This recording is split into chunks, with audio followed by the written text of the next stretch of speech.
Kasih dan cinta baru saja meluncur ke ruang dengar Anda, mengantarkan kita ke menit yang ke berapa ini? 15, tinggalkan pukul 19 waktu Radio Kota Batik, dan masih bersama saya Ribu Tawandi di perjalanan Halo Kota Batik. Untuk sesi pertama ada serbuk Senin berbuku ya. Ya, seperti biasa kalau di serbuk itu saya akan bacakan buku ya, dan kita akan sama-sama belajar nih. Kira-kira apa nih yang sebenarnya seru dari buku itu? Nah, kalau tadi ya yang sudah saya bacakan ini di bagian awal bab 12 dari buku The Psychology of the Money dari karyanya Morgan Housel. Ini mencoba menelusur bahwa ya dalam hal berinvestasi ya, kadangkala kita nggak bisa menggunakan ukuran yang pernah pernah terjadi dan itu dijadikan sebagai patokan. Ya, yang namanya investasi ya, dalam mengelola keuangan kita perlu cermat melakukan observasi setiap saat gitu. Nah, baik, saya akan lanjutkan lagi di bagian berikutnya ya. Dua hal berbahaya terjadi bila Anda terlalu mengandalkan sejarah investasi sebagai pedoman mengenai apa yang akan terjadi. Itu ya. Apa yang pertama? Yang pertama adalah Anda bisa melewatkan kejadian langka yang paling banyak memengaruhi hasil. Jadi, peristiwa-peristiwa paling penting di data sejarah adalah yang besar dan jarang. Pemecah rekor istilahnya. Nah, peristiwa-peristiwa itu menjungkir balikan ekonomi dan bursa saham. Depresi besar atau Great Depression, Perang Dunia Kedua, gelombung.com, 11 September 2001, krisis perumahan pertengahan 2000-an, dan segelintir peristiwa langka berperan besar karena memengaruhi banyak sekali kejadian yang tak berkaitan. 15 miliar manusia lahir pada abad ke-19 dan ke-20. Namun, coba bayangkan betapa berbedanya ekonomi global dan seluruh dunia kiranya hari ini jika 7 orang saja tak pernah ada. Di antaranya adalah Adolf Hitler, Joseph Stalin, kemudian Mao Zedong, Gavrilo Princip, terus Thomas Edison, Bill Gates, Martin Luther King.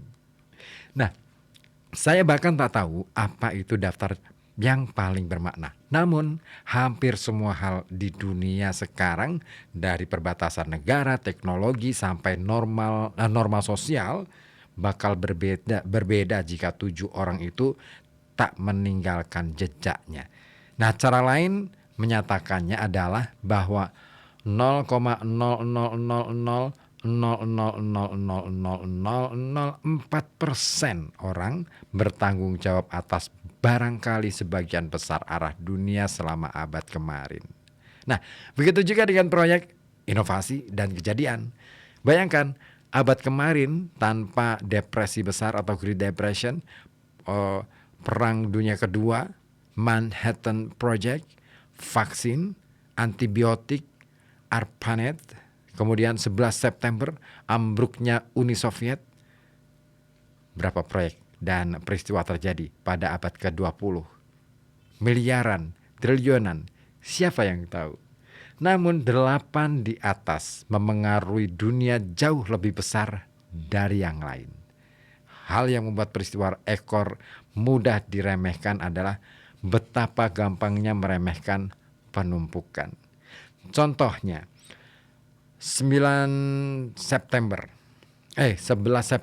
ya, mendorong Federal Reserve menurunkan suku bunga yang membantu mendorong gelembung sektor perumahan yang mengarah ke krisis keuangan, menyebabkan buruknya pasar tenaga kerja sehingga puluhan juta orang memilih kuliah, sehingga muncul utang biaya kuliah $1,6 triliun dengan tingkat macet 10,8%.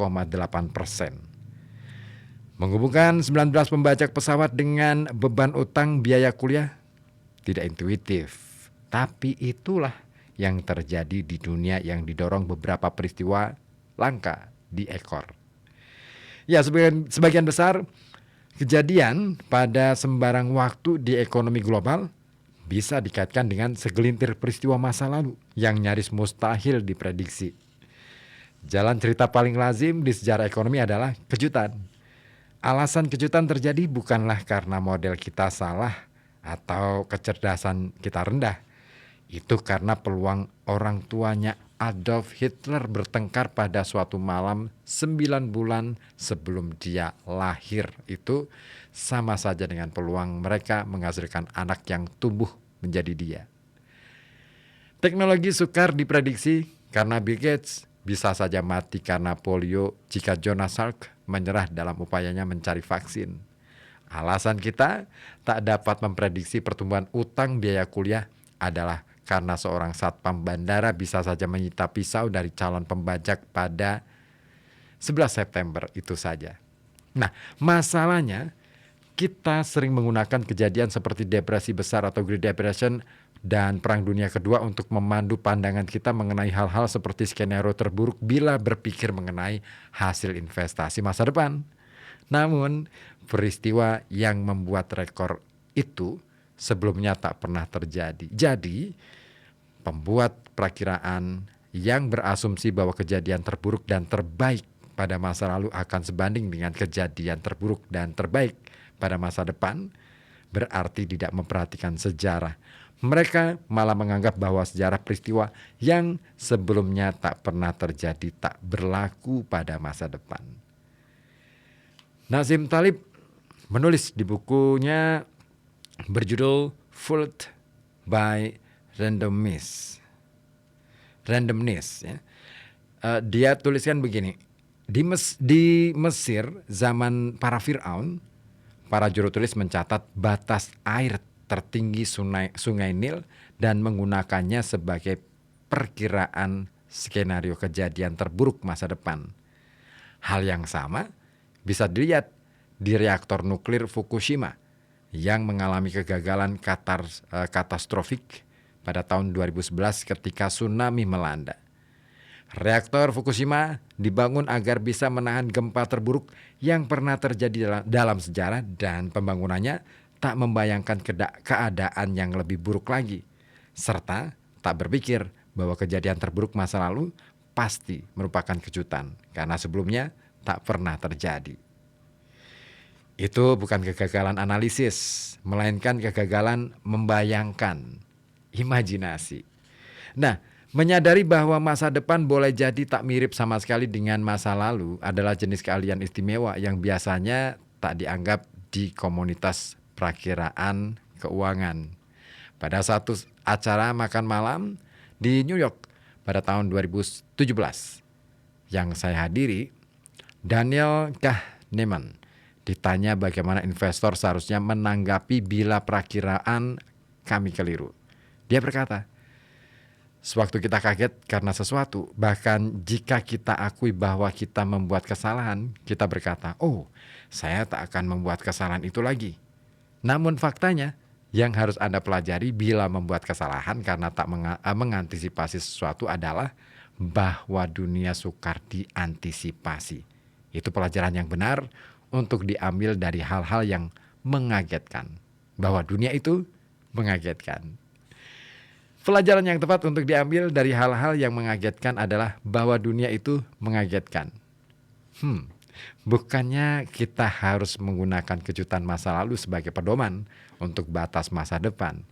Kita harus menggunakan kejutan masa lalu sebagai petunjuk bahwa kita tak tahu apa yang akan terjadi berikutnya. Peristiwa-peristiwa paling penting dalam ekonomi pada masa depan yang akan membuat perubahan paling besar adalah yang tidak pernah ada contohnya dalam sejarah, yang belum pernah terjadi. Karena belum pernah terjadi, kita tak akan siap menghadapinya, makanya dampaknya begitu besar. Itu berlaku bagi peristiwa menakutkan seperti resesi dan perang, juga peristiwa hebat seperti inovasi.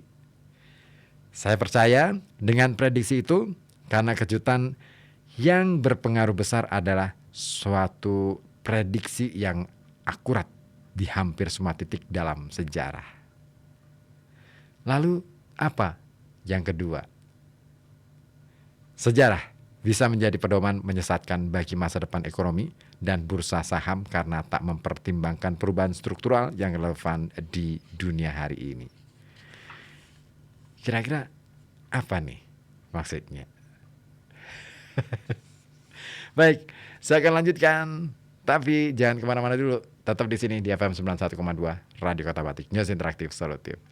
Yang mau gabung silakan. Bisa telepon di 0285424474 ataupun WhatsApp di 0855420912 untuk merespon ataupun punya informasi lain silakan ya, bisa Anda sampaikan. Mungkin ada kegiatan apa di wilayah Anda, di daerah Anda, atau ada kejadian apa, boleh diinformasikan ya. Saya tunggu informasinya.